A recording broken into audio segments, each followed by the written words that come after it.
Well, welcome everybody. I just want to thank everyone for turning out today for the strategic farming meeting. Again, we've got a link over in the chat box to the kind of more information about the series. We're going to be continuing on here through March. Again, we changed the format up of this program. It's changed multiple times over the course of the years, but we're really focused on having discussion. And so our goal is to really have a little brief introduction to the topic that we're going to talk about today, and then spend some time just asking questions and having some discussion around that particular topic. And so it's not a formal presentation like we're accustomed to oftentimes, and so it's something different. And again, I'd encourage you to check that out. We do have more sessions weekly here as we move through the rest of the season through the better part of March. So I'm Ryan Miller, University of Minnesota Extension. I'm a crops educator, and I do want to give a special thanks today to the Minnesota Corn Research and Promotion Council and the Minnesota Soybean Research and Promotion Council. They did provide some support for this series of meetings or discussions. We also have on the line today Dan Kaiser, soil fertility specialist, and Jeff Vetsch, soil researcher at the Southern Research and Outreach Center. Both have a lot of experience with various topics related to soils and research. Okay, I'm just getting a message to the chat here. We'll deal with that as soon as I'm done. But today we decided that our topic would be soil pH and amending that soil pH or adjusting the soil pH with amendments. And so we're going to spend some time today talking about that issue and how we deal with it in Minnesota. So I don't know, Jeff, did you want to start off today? Sure, and I do have a few slides that I'd like to share, if that's okay. That'll work. Or do you want Dan to introduce himself first, or? Well, we can get started with your slides, I think. All right. So, hi, I'm gonna show you a few slides. Gonna give you some background on pH. And I assume everyone can see my screen just fine. So, what is pH? The water pH is a measure of hydrogen ion concentration, which we call active acidity. When we take a buffer soil sample and measure buffer pH, now we're measuring total acidity, which is active plus reserve acidity. Reserve acidity is kind of the measure of the buffering capacity of the soil. And this is really important when you think about liming. Soils with low CEC generally have low buffering capacity, and it takes less lime. Soils with high CEC, which is common in our glacial tills in south central Minnesota, they have a higher buffering capacity, and it takes a lot more lime if the pH is in the same range. And that's pretty important when it comes to the economics of liming. What is the ideal pH range? I think this is something that growers are always wondering about. They know that neutral is 7.0, but few crops really require a neutral pH. A pH of 6.5 is best for crops that are sensitive to pH, like alfalfa, clover, apples, asparagus. These are group 1 crops in our UVM fertilizer guidelines and liming guidelines. And then there's a pH of 6.0 is adequate for most of the crops we grow, like corn, soybeans, hay, small grains, sugar beet, sweet corn. And there's crops those are group 2 crops. And there's crops that actually like acid soils, grass sod, blueberries, rice. And then potatoes, that's kind of different because the potato is probably a little more sensitive to pH, but there's some diseases that are bad in potatoes that are really suppressed really well with acid soils. So keeping the soil acidic is very effective at minimizing those diseases in potatoes. So that's why we say potatoes like acid soils. There are other benefits though, bacterial and microbial activity and nodulation roots is ideal in that 6 to 6.5 range. Phosphorus availability in soils is greatest in that 6 to 6.5 range. So there are reasons to keep the pH a little bit higher than that. I think with that, I'll stop. I've got some other stuff that when we get to the discussion, I think maybe I can come back to show some of this other stuff at that point. Ryan. Okay, excellent intro. Dan, did you want to make any comments? Yeah, I'm going to share my screen here quick. Okay.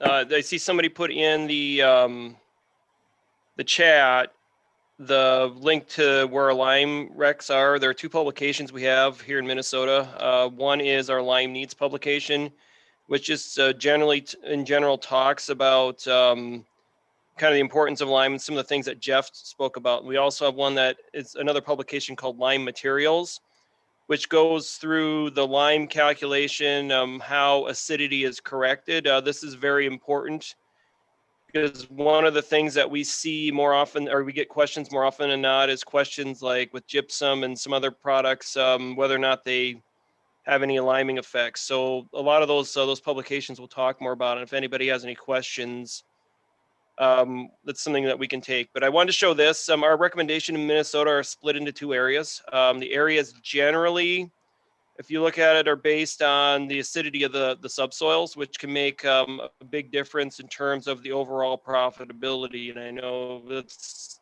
something I think that Jeff's looked at. When I was down in Iowa doing research down there, there were some studies going on down there. They were looking at some of the same things, looking at subsoil acidity and looking at overall profitability. Now, if you look at Minnesota, Area 2 is what we define as areas where few of our subsoils are acid. Although, Jeff, I don't know kind of your overall assessment here. We look at Waseca County, Blue Earth County, Nicollet, Sibley, McLeod, some of these areas being in what we call Area 1, where most of them are acid. I mean, I could probably make the argument that you get around Waseca to the south and New Richland, you would go up to Sibley, McLeod County, kind of in some of those areas where pH is going to be higher. Those are areas where we're likely going to see our carbonate levels higher in the profile. So we could probably put those more into the Area 2. So while this has some general delineations on this map in terms of where we change and what this really affects is Area 2, we recommend less lime because it takes less lime to increase the water pH with it. So that's one of the things that when you're looking at things like this, that you may want to make some sort of assessment because it can significantly affect the overall profitability of lime application. So as I said with the lime, when we start talking about the liming reaction, that's what we have here.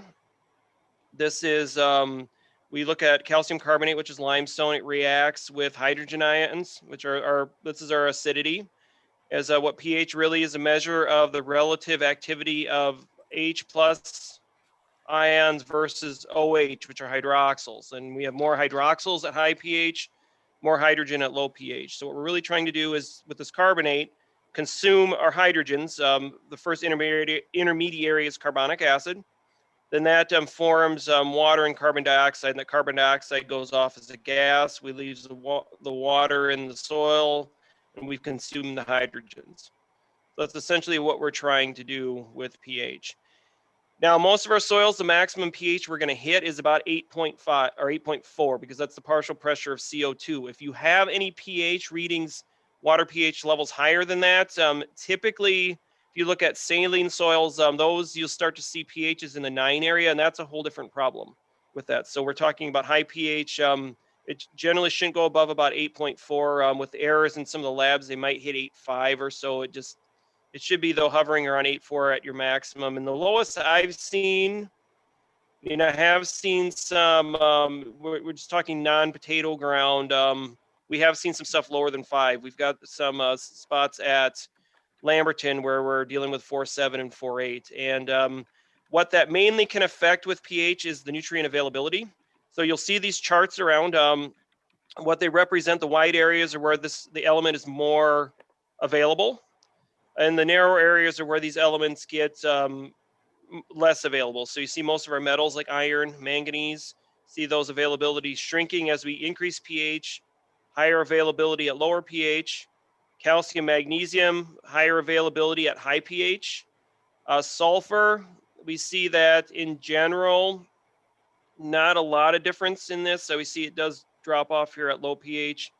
The main ones here, we always see a lot of questions on our phosphorus. If you look at phosphorus, it's most available between about 6.3 and roughly about 7.5. So we have calcium issues at high pHs, iron, aluminum issues that cause problems at low pHs. And this would indicate that potassium is an issue, lower availability At higher pHs, I've never really seen that be as much of an issue, and I haven't really looked into that too much because potassium typically isn't that overly affected, other than the fact that a lot of our high pH soils are high in clay, which can have a high fixing capacity. But the soil test gives you a good read in terms of what's going on in spite of this. So that's the main thing with pH that we see that affects. What we see mostly affects is it affects nutrient availability, and it can also affect things like herbicide effectiveness. And also, a lot of it has to do with the alfalfa with inoculation and rhizobium and just the bacterial responses to pH. So there's a lot of things in the soil that pH will affect.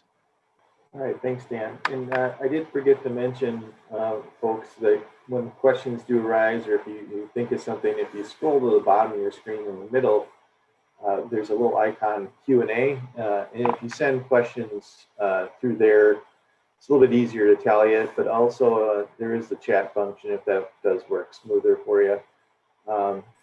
So with that, guys, I guess we can start kind of on the discussion track here this morning. We did have a couple of questions that came in at the registration time frame. So people, as they signed up for these, were able to input some questions. And so we'll start with those this morning.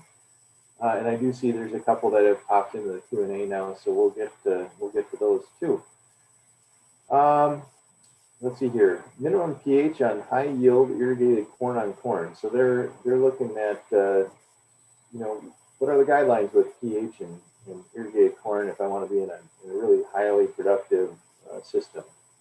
Well, our general recommendations for corn are pH of 6.0. I mean, it does become somewhat of an issue if potatoes are in the rotation, because I know they typically want to maintain lower pHs in some situations. We've been growing a lot of corn in a lot of our studies with pHs down to 5. When we start getting lower than that, if we get into some marginal soil tests, we know that phosphorus can be a problem, where the iron and the free iron and aluminum can tie it up. Your soil test will read in terms of what the available level is. What I typically see in those circumstances, though, if they are kind of medium to low, we tend to get a very sizable yield increase to the phosphorus we apply. So, I mean, that's the main thing with it. Our target pH is 6. I know some growers, talk about increasing pH to a higher level. There isn't really much of a economic benefit to it. The only thing that it will do is it will buffer you for a little bit longer time in terms of having to adjust it again. One of the main things, and that's the thing I'm kind of interested in right now, is some of, we see a lot of instances, Jeff, we see a lot in your area with the surface soil pHs really starting to get very acidic. And I know that's been a big question, is then the economics with that. And, with irrigation, we've seen a pretty wide range in pH and still be able to get pretty high yields with corn. I mean, corn's a fairly more tolerant of a wider pH range. A lot of what the issues are really going to boil down to will be availability. So. Yeah, the only thing I would add, Dan, is that, one of the advantages that he has is if he's in a coarse textured soil, the buffering capacity isn't that high. It's not going to take a tremendous amount of lime to get that pH back to 6. So when we think of managing pHs lower than that in continuous corn on glacial till soils or on loess soils, in a coarse textured soil, it's going to cost less to raise that pH. It doesn't take that much lime. So his threshold for the ideal pH is probably a little bit higher than it would be in some other soils. So Jeff, I'm kind of thinking about this. I'm on a coarser texture soil where you have a lower organic matter and less CEC. Do we run into issues when the pH gets to some point? Do we have issues with certain toxicity with certain nutrients, or is that not really too big of an issue for us in Minnesota? Yeah, I think Carrie Lebowski at the University of Wisconsin has some data, and she showed where if the pH got extraordinarily low, which was less than 5, I think, that she actually saw potassium become deficient. And that could be the fact that just hydrogen is saturating the exchange sites. That is strange. You don't think of pH influencing potassium availability, at least from a normal everyday sense. Yeah, this was a pretty extreme situation where they had this was a pH study where these plots had received no lime in many, many years, a long-term pH study on a research center. Okay, So I guess we're going to move on here to the next question here. All right, so this is a question that kind of coming back at this potassium issue, Jeff. Relationships between soil pH and potassium or other nutrient absorption. So I don't know if they're getting at availability with this question, but you know, I think Dan kind of alluded to this, but maybe there's some other things to mention with relation to pH and some of these nutrient availabilities and absorption, use, those sorts of things. Yeah, I think Dan covered that fairly well. Those little cigar stick figure or drawings, that's spot on. You know, the main nutrients that are affected by pH are phosphorus and iron. And obviously, we know that iron chlorosis deficiency in soybeans is a situation where you get high pH and then iron becomes less and less available, and that we pretty much understand that. Phosphorus, it can go either way, as Dan mentioned. If the soil test is high, you get tie up in back into mineral components of calcium phosphates, and if the pH is too low, and as Dan mentioned, the availability of phosphorus starts to diminish at pHs less than 5.5. It's probably a lot worse when it gets below 5, and then you start getting aluminum and issues with the pH, or interfering with the phosphorus availability in the plant. Okay, well, great, Jeff. We're going to move now into the things that have been coming in here as we've been talking. Let's see here. We're going to start with the first one. Just a question on, are there any crops that like basic soils? So basic in terms of pH. Just out of interest, wondering if our ash could be utilized in our garden. So is there anything that likes basic? And I think you mentioned some of this, Jeff, at the beginning, and maybe just want to revisit that. Yeah, there's a few things like blueberries, grass, sod, your lawn. You don't need to worry about pH in your lawn. Now there are some ornamental and things that are very specific, but typically most species can tolerate moderately acidic soils. Okay.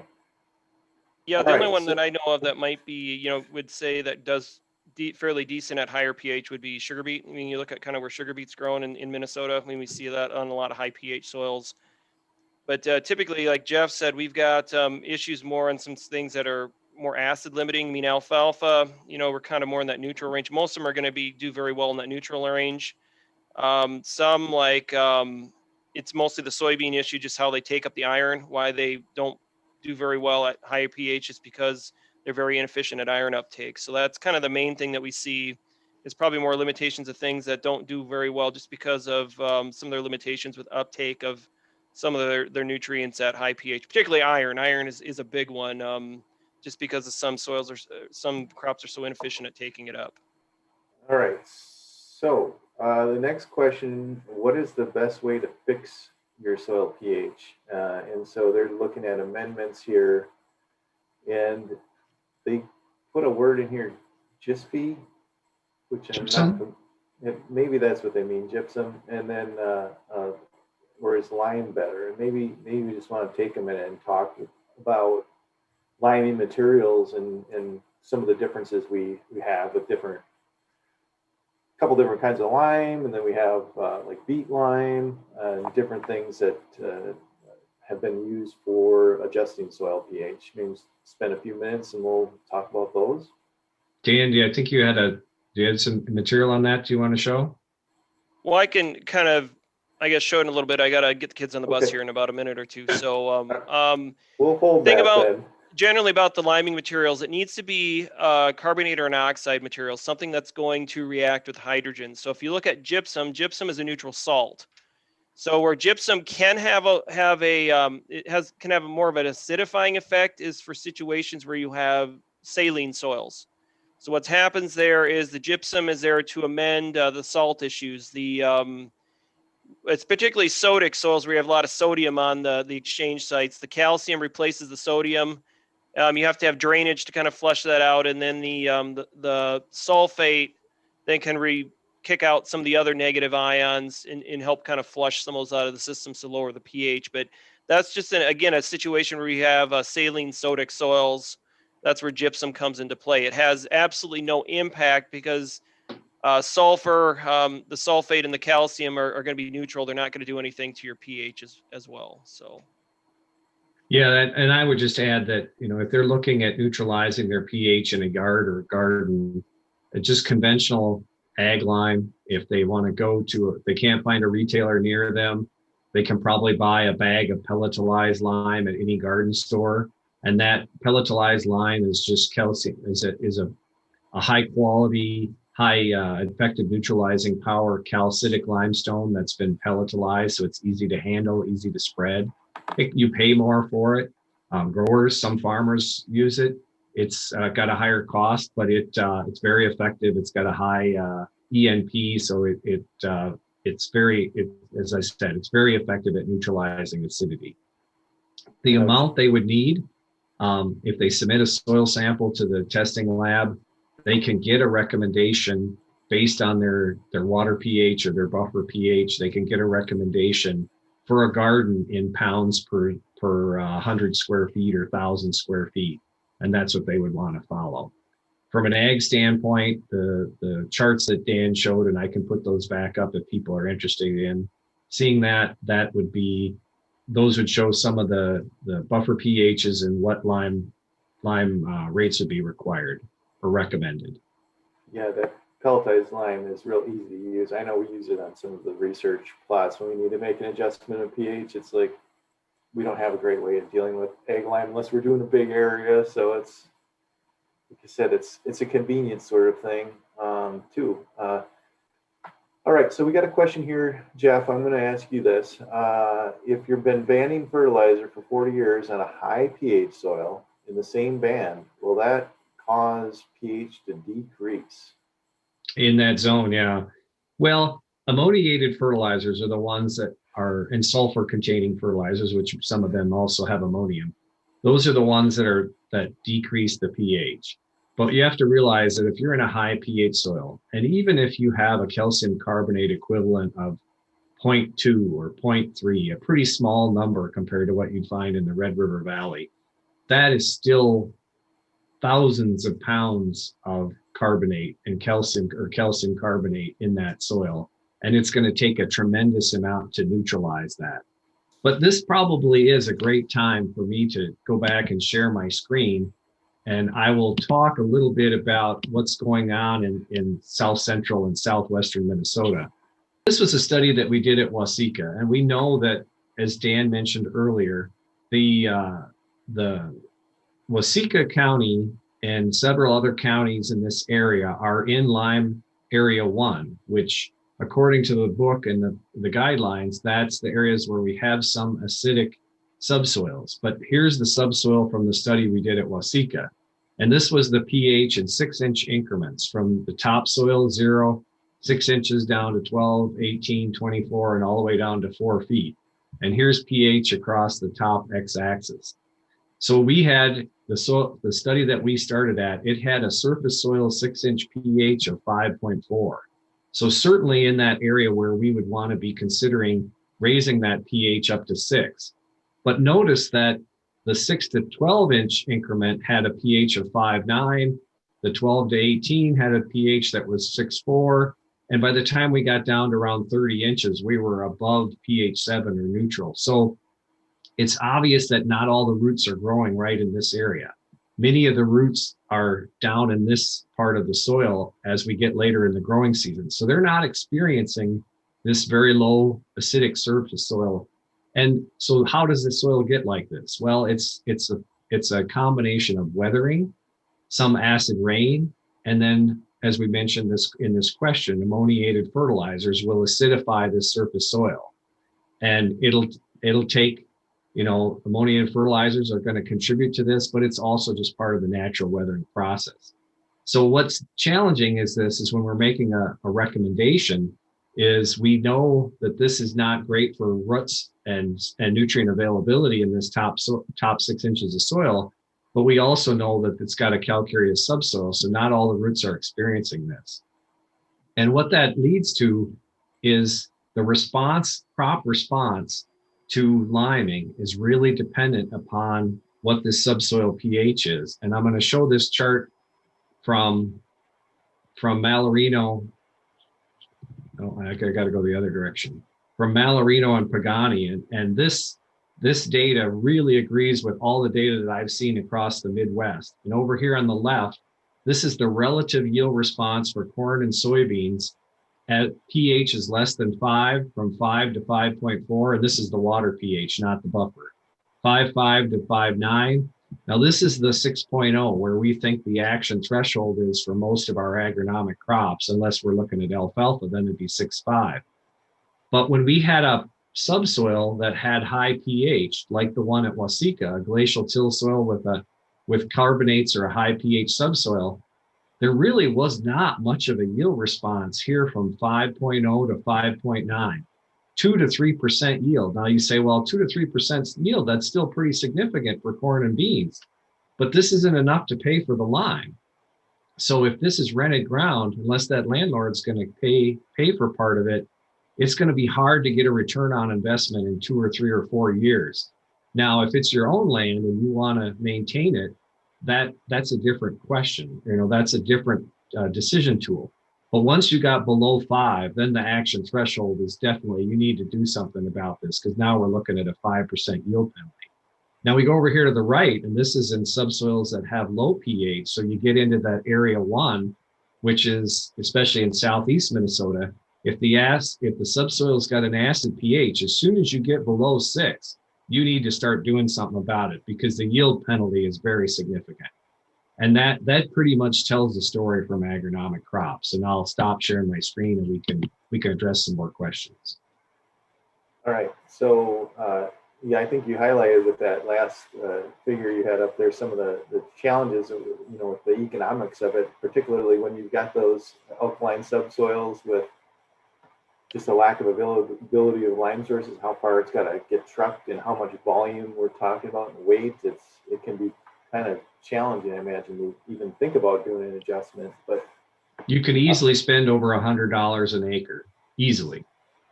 So something to think about when you're looking at a 2 to 3% yield return over time, if you don't have, like you were saying, land tenure that was locked up for multiple years. So kind of back to Dan, you were talking about gypsum and that it can maybe lower pH in the soil.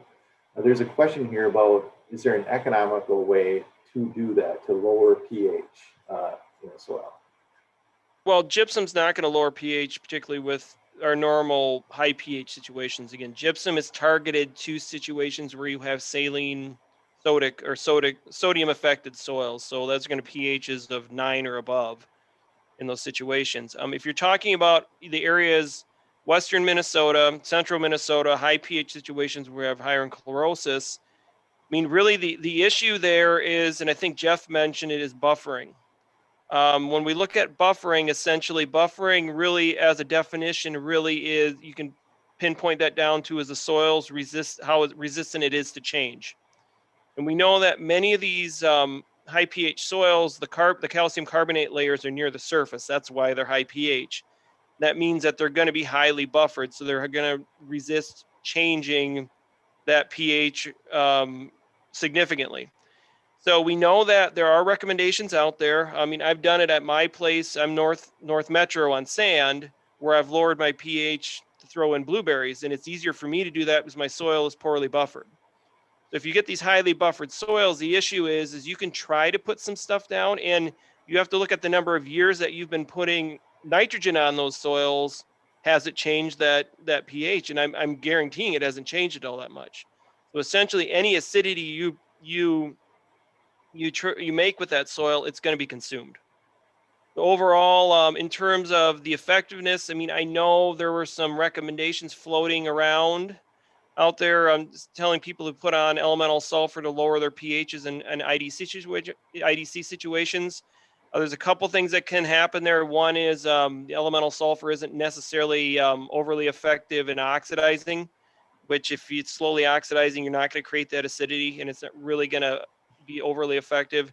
And then any acidity you create is really going to be consumed. So really the best thing is to try to manage those situations with varietal selection, particularly for IDC, and also some of the other treatments we have, because it's just not going to be cost effective. And I know there was some studies, John Lee at AgVice had I know I saw it, this is a few years ago, where they had looked at this up in northern Minnesota, up in northern, it would be northeastern North Dakota. They had some studies out looking at high amounts of elemental sulfur, and it did budge the soil, the pH down slightly. I think it maybe went down a tenth or two in about a year, but then it was all in about another year or two later, it was already back up to where it was originally at. So that's kind of the thing. And I think they put on like 10,000 pounds in some of this, and it just did not do a whole lot. So it just takes a lot to acidify. I mean, your soils, particularly where we see a lot of the issues now, and that's kind of what I'm wondering, Jeff, with the amount of ammonium sulfate being used, why we're seeing some more of these, particularly you look at around your areas, some of these hilltops, these areas where the carbonate layer might be a little bit deeper, why we may see those acidifying as much as we are, and it becomes problematic because, as Ryan mentioned, the availability to limestone. In the areas, at least in the southeast, where we know that there's a good return on investment, you have some decent availability to limestone. Getting it into some of these other areas is really the problematic issue. Yeah, and the trucking costs, and you get into some regions, is definitely a factor, and the application cost. It's not just the material cost. So one of the things that Dan touched on is I think people get confused with this. I can acidify my soil because there's recommendations for gardens and stuff to, if you want to grow blueberries, as Dan said, you can acidify your soil with a little elemental sulfur or some other amendment, but that's not going to work in an agronomic setting. As Dan said, the study that AgVice did is spot on, where it shows that they dump thousands of pounds of elemental sulfur on trying to acidify these soils with a calcium carbonate equivalent of 0.3 or 0.5 to 0.5. And it's just, there's so much buffering capacity there, it's not going to stop it. Okay, so we've got a question that came in about frequency of lime application. So once you start, do you have to do it every year? And maybe to give some guidance. It's a kind of a difficult question to deal with because you've got the annual row crop situation, and then you also have this other group that may, and it's a limited acreage, but you might be growing alfalfa, and it kind of might change, how frequently or how much lime or consideration you need to give to adjusting soil pH. So I don't know if you guys want to tackle that one as far as frequency once you started, and if you got a good handle on that, or any kind of rules. Yeah, I think there's two things to think about. The first is the fineness factor of the liming material, and if you're using something like a beet lime, or certainly if you're using calcitic lime or Pell lime, it's got a higher fineness factor, a higher ENP. It's going to work faster. And if you're using conventional dolomitic ag lime, which is the common source in many regions of the state, it's got different particle size density. So some of it's going to react quickly and neutralize pH, and some of it's going to be kind of long lasting materials that take longer to neutralize. So if that's the case, the material will influence how often you have to lime, and it all may not neutralize in the first several months or a year. So, usually you're looking at maybe 3 to 5 years, look at it again, kind of within that cycle of soil sampling, 2 to 3 years. The only case where I would change that recommendation is if they're in a true no-till situation, because then you want to put on lower rates. You don't want to put on 3 or 5 ton. You may only want to put on a couple thousand pounds, a ton or a ton and a half, and then look at it again in a couple of years. Okay. I guess something we didn't, there's not necessarily a question about this, but I do know, kind of working across southern Minnesota with different farmers, the site-specific nature of liming. So this is a kind of an area where you can pay yourself back by doing maybe a little bit better soil sampling, or having a grid or zone-based program to do the sampling, and just focusing on adjusting pH where you need it. And I don't know if you guys have any comments related to that, but I know that there can be significant cost savings on targeting your lime applications. Yeah, I can address that. It definitely is absolutely critical in the glacial till soils because, here in Waseca, the soil that we did our research study on was a nickelate clay loam that's a bit higher in the landscape. Those soils are the ones that are going to have this acid top 6-inch soil. You get lower in the landscape, you get into the Websters and I've seen some Websters with pHs below 6.0 at the surface, but you're not going to see something in a Webster that's 5.5 or 5.2, definitely. And then you get into the depressional areas of the field, the Glencoes and the Canisteos, and the pH is probably going to be above 7. And the data the slide I showed from Malorino Pagani study showed that you could actually reduce yields by putting lime in the wrong spot in those fields. So yeah, just zone sampling may not be enough. A good grid or a grid that's based on looking at the soil map is going to be necessary to make sure you put it in the right place. And that will save on your cost because you don't probably need to lime the whole field in south central and southwestern Minnesota. I mean, there is something, to over liming, Jeff. I mean, that's one of the things that, I've seen, really in some of our sandy sites, North Metro, where they put a lot of water treatment lime on. There's situations where they just put high rates on at one point in time, and you get into situations where we end up with soils in that area that the pH is 8.4, and I've got IDC issues in an area that shouldn't be IDC issues. So that's kind of the main thing. And, I think variable rate is really what you have to look at. And the thing I think that makes it easier is we have some of these LiDAR maps where you can look at just topography, because you're more likely going to see these acidity issues in the upland areas than you're going to be at the lowland areas. And it doesn't take too far when you start probing down, you're going to start getting into more calcareous subsoil, so the pHs are going to be higher. But I think it is a very good fit. And it's one thing that I know we've been talking about for years for research projects looking at this, because I think it's really important, because we have got more options out there, particularly with Veris, where they can look at mapping pH across a field, where we can kind of look at variable rate applications of limestone in many of these fields. Yeah, and the Veris company, and I believe there's one other one, and unfortunately I can't remember the brand name. They do have some equipment now where they can create a pH map on the go, on a grid or on transects across the field. And I know a few retailers that have them, and one crop consultant that has one in southeast Minnesota. I think it's a really fascinating researchable topic that would be a really interesting thing to look at. The thing that you do need to realize, though, if you are making a pH recommendation, we recommend using the buffer pH extensively if you're doing that, because it's more accurate for making a lime recommendation, because it's going to give you a better idea of how much lime it's going to take to make a change in that water pH. And it's not uncommon in some of these situations where we get to some of these very acidic water pHs, even 5.5, 6, to have a buffer that's 6.5 or higher.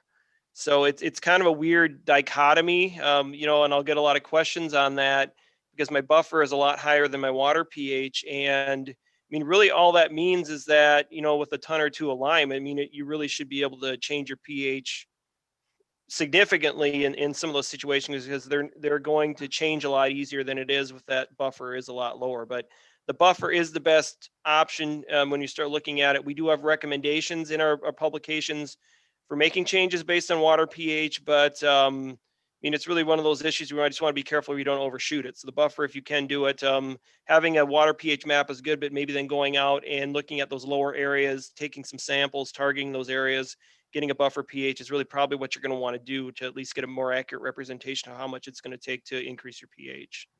Yeah, that's an excellent point, Dan, because these tools that measure these give you a pH map up from the transects in your field, they're primarily giving you a water type pH. So when I talk to those people that are using them, then they go out there and they target certain areas where they're going to take an actual soil sample, submit it to the lab, and make sure that they get the buffer pH so that they know what those regions that they're going to treat, get a better idea of what the lime requirement or rate that they're going to need to put on that area. It sounds like you guys have come up with a kind of a researchable question there about what would be the best, cheapest surrogate for buffer pH value, other than, like you said, going out and taking a soil sample and getting it sent to the lab. But do want to mention we did cross our half-hour mark here, so I know we said that for folks that were tuning in, we keep things a half hour, but we've been running a little bit longer when the discussion's flowing. So we'll keep going, but I do want to make mention we've got that so far. So we've got one question in here. Do you recommend taking separate surface and subsurface soil samples? So I don't know if you guys want to talk about that at all. Really, the surface 0 to 6 is going to be your main when it comes to the pH. The subsoil, if you want to take it and look at it, it's interesting, but you're really looking at the lime being most effective where you're going to incorporate it. So that top 6 inches is really what's going to be more important to know. Yeah, the only thing I would add is that if you're uncertain as to whether your subsoil is acid or basic, and you want to take a subsoil pH, that's great. But you can also go on the web soil survey and look it up, and most of that information is published in there. So it's not necessary to do it per se. Here's a more broad question for you guys. Not looking at cost, is there a best lime source to use, or is cost the only factor? It depends on who you ask. I mean, that's always kind of the big fight is between calcitic and dolomitic sources, and it really depends on kind of who's selling lime where on it. Generally, in terms of a lime source, it's just paying attention to that ENP. Anything with a higher ENP would be a better source. We know that the ENPs are a lot higher for Pell lime, but that's kind of a different story. So if you're looking at traditional ag lime, I mean, really the ENP is going to be, I think, the big thing to look at, because on average, we figure about 1,000 pounds ENP per ton for most of our ag lime. If you're higher than that, then it'd take less tons per acre versus something that's going to be lower. So something that, kind of is around that 1,000 or higher is not a bad thing to consider. But that's mainly where I'd look at is I'd look at the ENP, because it's just like a higher analysis fertilizer source. It's just going to take less per acre for a particular product. And the calcitic dolomitic, I mean, if you need magnesium, I mean, the dolomitic's not a bad option, particularly maybe on some sandier soils, but it's just going to be what's available to you in that particular area. Either or is really fine. Yeah, Dan hit that just spot on. The only thing I'd add is that if you think that the high quality is important because it's going to react faster, it all depends upon, do you have a just conventional dolomitic source that's really close? Like here in Waseca, we have a dolomitic source in the Mankato area, but yet a lot of people truck in calcitic lime with a much higher ENP from northern Iowa. And it's a balance, how many miles are you trucking it and what's the cost versus the quality and the application. And there's reasons to justify one way or the other. Good points. So how do you guys feel about beet lime? Well, I mean, if you look at the ENPs, I mean, you could do it and look at it comparable. I mean, the issue though with beet lime, a lot of that's trucked, and they look at other benefits for that. So you see a lot of applications still on high pH soils because they're looking at some effects potentially on diseases that may have some positive impacts on. So in terms of usefulness, it should be as effective as long as there's an ENP rating, because it's precipitated calcium carbonate. So it should be pretty similar to what we have for calcitic lime. It's just going to have some other nutrient values which have been researched before. I mean, some are more available than others with some of that, but it said a lot of it in terms of getting that product, I know has been an issue in some of those areas. While it is available, I mean, it tends to go on fields, and a lot of times, again, it's looked at for other benefits that may not necessarily be for pH adjustment.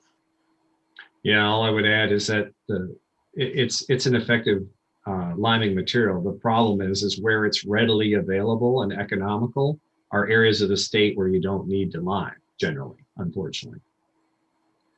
Yeah, exactly. All right, so Jeff, you did kind of touch on this earlier, but recommendations for liming in no-till situations. So you guys have guidelines for where we're not able to incorporate and get that kind of activity, so the lime starts to neutralize things.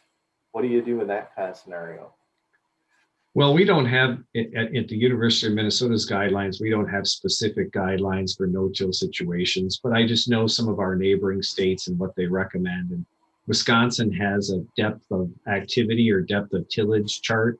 So they reduce the rate based on how much soil you think, the depth of soil you're going to be effectively neutralizing. So if you're going to lay it on the surface and you do no full width tillage, it's probably going to focus primarily in the top inch to 3 inches of soil over the first months or year.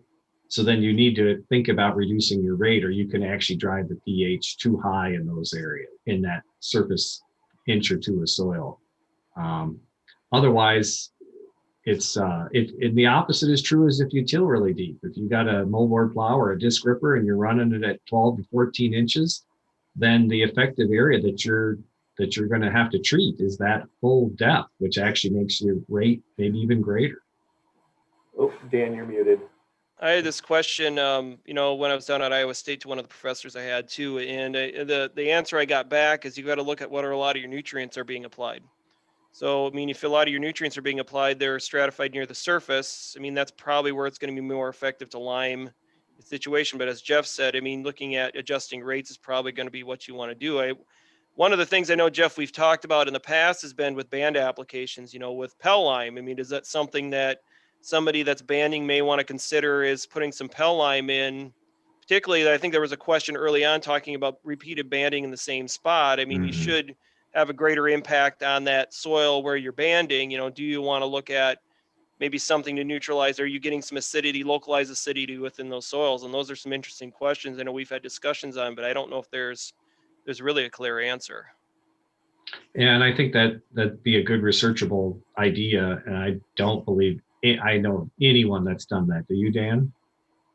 No, I don't. Okay. So we do have looks like we got an attendee from Pakistan. So I don't know if you guys are familiar with the soils of that part of the world, but sounds like they have some pretty high pHs, above 8, he's saying, or she's saying here. And they've got a fertilizer source that's got a pH of about 3.5. They were curious about whether that might be effective at reducing the pH. I think this question goes back to that discussion we had earlier. I mean, it talking about the reserve alkalinity of that soil. So if your soil is highly buffered, I mean, what you're going to see is any acidity produced by that fertilizer consumed rather quickly. I mean, it's the reason why we don't recommend the Bray soil test in high pH soils out west is because when you put that very acid extractant in that soil, it neutralizes it to water and it doesn't extract a whole lot. So I mean, it's just depends on the buffering capacity. You'll have more success if you've got a poorly buffered soil to change that pH. If it's strongly buffered, it's just not going to be cost effective. I mean, maybe over millions of years it might happen with a lot of rainfall, intensive leaching and activity, but in the short term and most of our lifetimes, it just isn't cost effective to try to make those adjustments. Here's something that I thought of based on this question and what you were just saying, Dan. What about irrigation? If you're on a pressure texture soil, does that adversely impact soil pH? Well, typically with pH, we know that if you look at so the southeastern part of the U.S., where you have more rainfall, more weathered soils, that the leaching of bases will have an impact on the pH over time. And that's one of the advantages and the benefits we're here in Minnesota this winter that we're locked in right now and being as cold as it is, that we've been able to maintain bases and our soils can maintain that neutral acidity or wherever we're at and not be highly weathered and be acid. So, that's probably one of the biggest impacts there is in those situations is that it's just more easy to change it because there's not a lot of buffering there. There's not a lot of clays. I mean, sands aren't really going to hold anything. And so you will have some leaching of some of your basic cations, which can affect pH, but it's mainly when you look at it, it's just much easier to change or drop the pH in those soils and increase them versus some of the other soils. So that's kind of the main thing you see with that is, irrigation could have an impact. I mean, we add a lot of calcium and magnesium with irrigation water, and we still have acidic soils there. So that kind of points to the fact that, even with those elements in there, it really doesn't matter. It's about carbonates and in terms of changing the pH, and then also the nitrogen and sulfur in decreasing it. So yeah, there's an impact. It's just the fact that those soils are more weakly buffered and easier to change. I would add that at the ASCS or Soil Science Society meetings this year, we had a symposium on pH, and a couple of our presenters were from the Pacific Northwest states. And the first thing I would think of is, well, they don't have lime issues there, or they don't have acid soils there. But what they're creating gets back to one of these questions: is that they've got irrigation, they got very little rainfall, their parent materials are calcit, or they're carbonates. They have generally high pH soils, but they banned all their fertilizer in little tiny areas in the same spot over and over and over again. And they're creating this little micro area that's maybe from a 2-inch depth down to a 4-inch depth, where they're getting acid soils just in this little spot. And that goes back to they're actually making some amendments in that area. But it's very unique. But it goes back to the question about if you were in a ridge till system or a strip till system, and you're always putting your band in the same spot over and over, that you could create an area that maybe is more acidic at a certain depth. But I think we're at much higher rainfall than they are, and we have soils that have a higher CEC and are more highly buffered than they are as well. So it wouldn't be as big of an issue here as it would there, or it can be there. The other interesting thing too about the sandy sites is that the fact that our CEC, or the cation exchange capacity, is predominantly impacted by what we call variable charge, essentially, which is impacted by pH. So the higher pH with organic matter, where that variable charge comes from, it'll increase the CEC coming from that organic matter. And that's one of the things we're looking at right now. I got a student working on that, where we're looking at, we incubated some soils, and we see a direct relationship with CEC and pH. In the two soils that I had a clear relationship were Hubbard up near Becker, and then we had another soil, I can't remember what series it was, collected farther north near Cambridge, where we could see that relationship. So that's one of the things I am interested in. That question earlier on about potassium is looking at retention of some of these basic cations and how that can impact it, because variable charge becomes more important in you look at it, particularly maintaining more acidic soils will reduce the CEC. And I'm just kind of wondering if there's a dynamic there in terms of why we're seeing some of the things we're seeing with potassium, and less need or differences in how available potassium is in some of those soils. So pH, it impacts a lot. I mean, we think that it just impacts some of the elements, but there's a lot of the chemistry in the soil that's dictated by pH. Points. So earlier you guys had pretty much addressed this, that the economics of lowering soil pH are pretty not in our favor, but there's a question here about iron chlorosis, and I don't know, Dan, if you want to just make a couple brief points there. Maybe we can put a link into some of the IDC information that we've got, but what are the other best solutions for iron chlorosis if you're looking at amendments and things? Well, we have really two options. I mean, first always should be trying to go with a defensive variety as much as possible. But I know you usually look at it some yield penalty compared to some of our more offensive, or some of our more IDC prone varieties. I mean, the other option that's out there are these Infero iron chelates. The thing about those is you need to make sure it's what the specific chelate is, an ortho EDDHA chelate. It's important because that chelate is more stable at higher pHs, where other chelates don't tend to be stable. The iron is released, and then it's oxidized quickly, or it's essentially made into a more unavailable form. So that's really critical, and that's our option. The other option, I know Seth Nave's been looking at, has been also looking at seeding densities, because I know we've seen that too have some impact. Nitrogen too, maintaining as low as nitrate as possible becomes important, although in those areas they tend to have high organic matter, which leads to high mineralization, so that can be somewhat hard to do. But really the best option I really give to growers are the varietal selection, and if they have that Infero option for that EDDHA chelate, that's probably the best two right now. And we'll kind of see on some of what Seth's looking at is whether or not it's more economical for some of these seeding rate things. look at bumping up potentially seeding rates in those areas to help with it. But we're really very limited, and said varietal selection always should be number one. Okay, good point, Stan. Thanks, and I'm sure they appreciate that. So we got a kind of more of a recommendation type question here. So someone with a water pH of 6.3, assuming that's that 0 to 6 sample, buffer pH at 6.9, CECs in the 20 to 26 range. They've got phosphorus soil test values of 12 to 17, potassium in the high from 180 to 290, and they were looking for recommendations. So I don't know if you want to answer that live, or maybe we can type a question in. Well, it really depends on what you're looking for recommendations for. I mean, for most crops, that should be fine. I mean, you're in a really good shape. And if you're looking at alfalfa, I mean, you could probably put on maybe a ton of lime. I mean, it wouldn't take a whole lot to increase it to at least 6.5.